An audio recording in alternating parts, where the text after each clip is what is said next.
Good morning, good afternoon, good evening, depending on where you are in this world.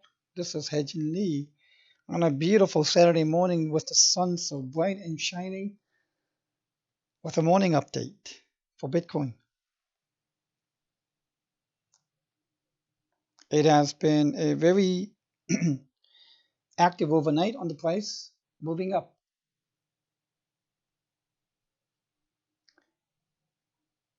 If we draw that channel again,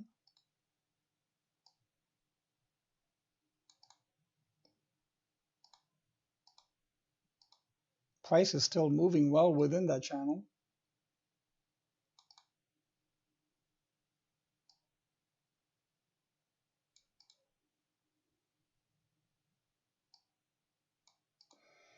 It hasn't broken out of the channel yet.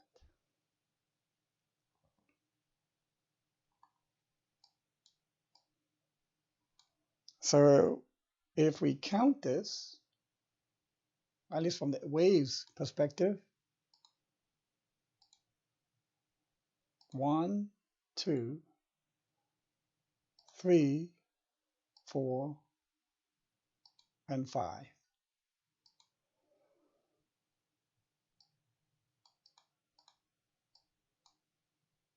So we're near, very close to 3.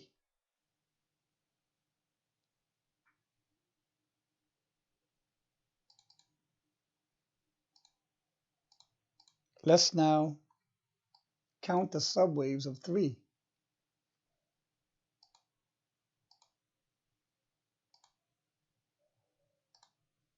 1, 2, 3, 4, and maybe one more higher high for 5. So 5 of 3, I think, is almost done.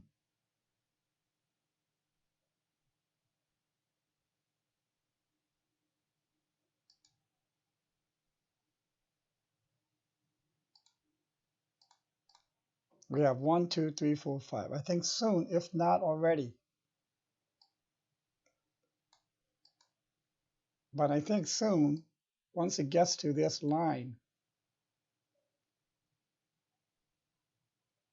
1121, no, 11170 could be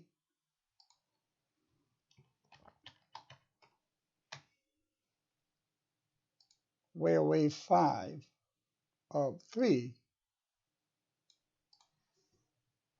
could finish. And then after that, wave 4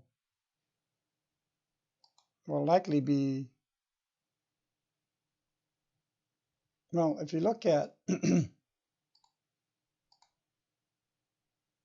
wave 2, it was very simple ABC.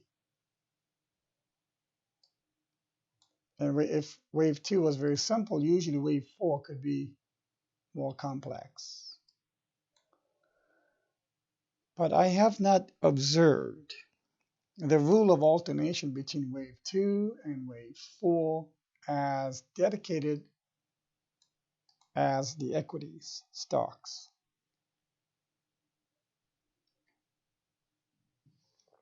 So although wave 2 was simple by rule of alternation, wave 4 will be a little more complex.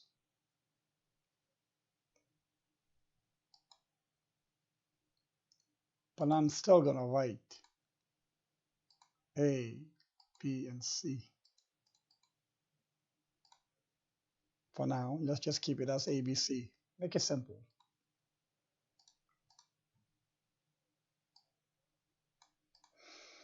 In this ABC, the wave 4 will not overlap with peak of wave 1, so perfect.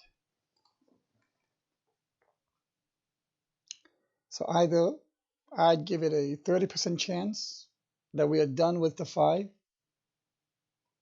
but 70% chance that we have one more higher high to go to 11,170.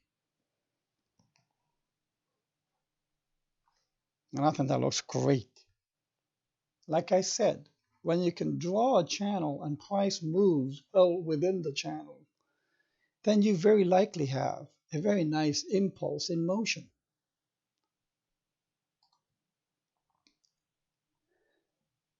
The other alternate I would envision is if wave 5 exploded out and we would raise 3. And if that happens, let's say wave 3 explodes to 12,600.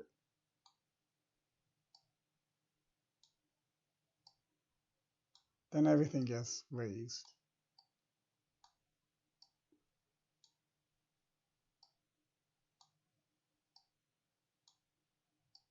It may temporarily come back in, which would make sense.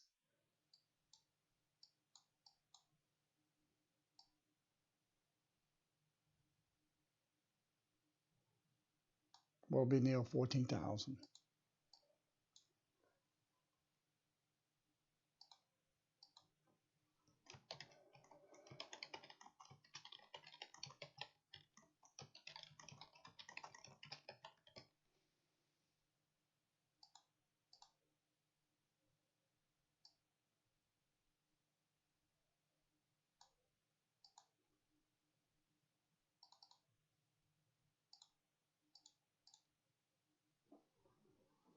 This is certainly well within the feasibility and probability. In fact, I've been expecting this.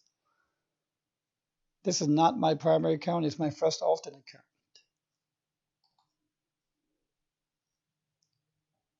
That means that we should go a little more further into this. Subwaves of wave 5 of 3.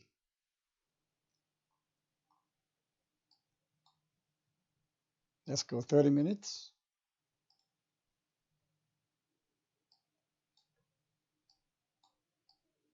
Now let's count the subwaves of 5 of 3. See if it's done. Because if it goes like this, I mean, that's going to be the extended fifth.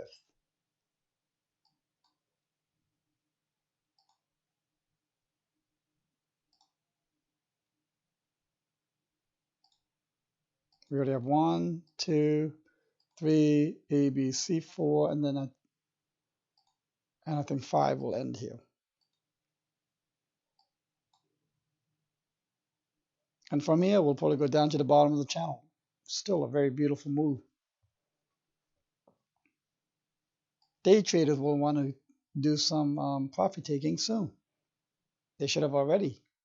Remember, I take my profits at around wave 3 and the top of wave 5. So we'll bring this down back here.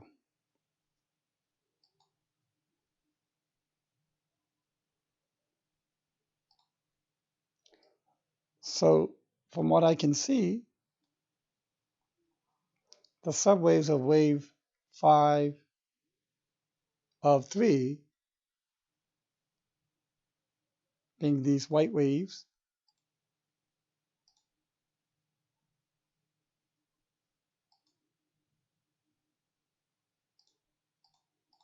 I believe are complete, or nearly complete. 1, 2, 3, 4. We have one more wave up again to 11,150 or something like that, in that range. Basically the top of this channel. And here's the thing, it could do easily a bearish wick. It'll peek out of the channel and then fall back towards the lower channel.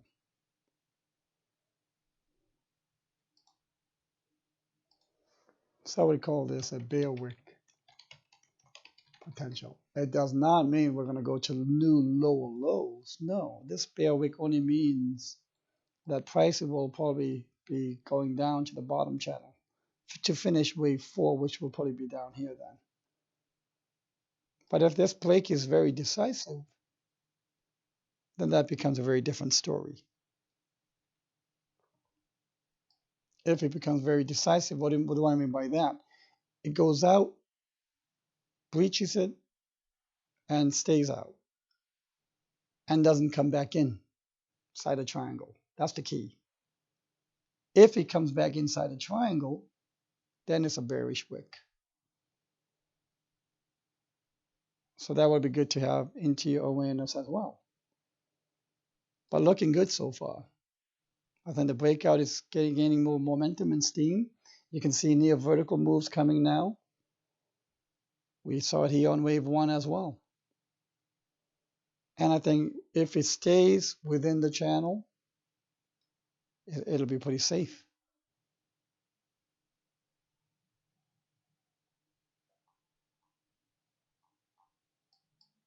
So let's see how it goes for the daytime price action. And I'll probably send out a midday update as well. Thank you and have a great weekend.